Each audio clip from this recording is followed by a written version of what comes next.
कधीकधी असा विचार मनात येतो ना, की माणसाकडून एखादी अतिशय छोटीशी चूक होते, पण समोरून येणारी प्रतिक्रिया मात्र अशी असते जणू एखादा भयंकर मोठा गुन्हाच घडलाय. हो, अगदी बरोबर. आजच्या या डीप डाईव्ह सत्रात आपण याच गमतीदार पण तितक्याच विचार करायला लावणाऱ्या पैलूवर चर्चा करणार आहोत. आपण एका अतिशय भन्नाट मराठी म्हणीचा वेध घेणार आहोत. आणि ती म्हण म्हणजे काकडीची चोरी आणि फाशीची शिक्षा. आता आपण सगळेच जाणतो की काकडी चोरण्यासारख्या साध्या गोष्टीसाठी थेट फाशीची शिक्षा देणं किती हास्यास्पद आहे. नक्कीच, पण तरीही आपण आपल्या रोजच्या आयुष्यात अनेकदा हेच करत असतो. या म्हणीचा शब्दशः अर्थ बाजूला ठेवला तर ही म्हण आजच्या या धावपळीच्या जीवनात किती चपखल बसते हे लक्ष देतं. म्हणजे इथं खरा मुद्दा त्या काकडीचा नाहीये, तर त्या फाशीचा आहे.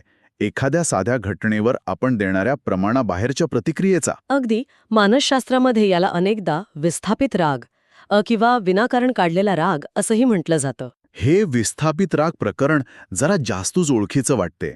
मला नेहमी प्रश्न पडतो की लोक एवढ्या छोट्या गोष्टींचा असा बाऊ का करतात.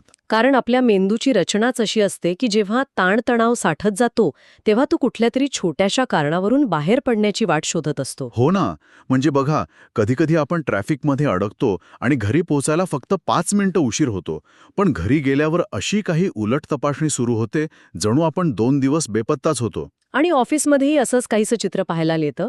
समजा एखाद्या महत्वाच्या ईमेलमध्ये एक छोटीशी टायपिंग मिस्टेक झाली. ती अतिशय क्षुल्लक चूक असते, अर्थाचा अनर्थही झालेला नसतो, पण बॉस असा काही क्लास घेतात जणू त्या एकाच चुकीमुळे कंपनीचं कोट्यावधी रुपयांचं नुकसान झालंय. त्या क्षणी ती प्रतिक्रिया पूर्णपणे अवास्तव वाटते, पण ती देणाऱ्या व्यक्तीला मात्र ती रास्त वाटत असते. आणि घरी चुकून एक पाण्याचा ग्लास फुटल्यावर आईचा असा राग येतो जणू घरातली सगळी भांडी फोडून टाकलीयत. मुख्य कारण म्हणजे तो राग त्या क्षणाचा नसतोच.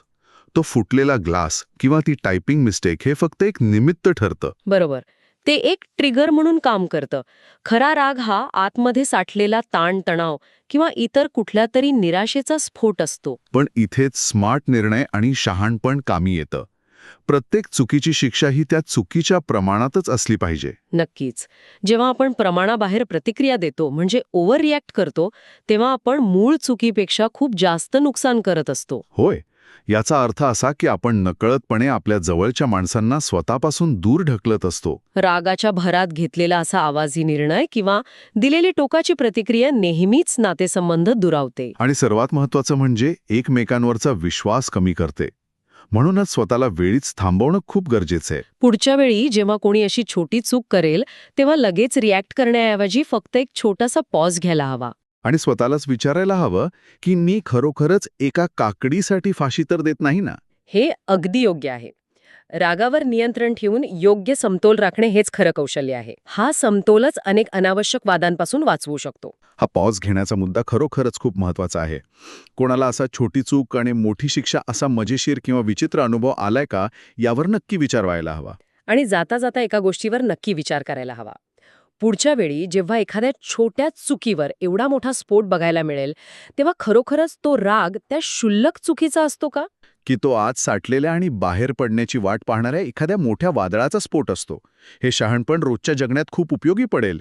अशाच भन्नाट आणि आपल्या रोजच्या जगण्याशी जोडलेल्या मराठी म्हणींचे अर्थ जाणून घ्यायचे असतील तर लाईक, शेअर आणि सबस्क्राईब नक्की करा. अतिशय विचार करायला लावणारा हा विषय होता. चला तर मग याच विचारासोबत आज थांबूया आणि पुन्हा एकदा जोशात विचारूया, हे ऐकलंय का.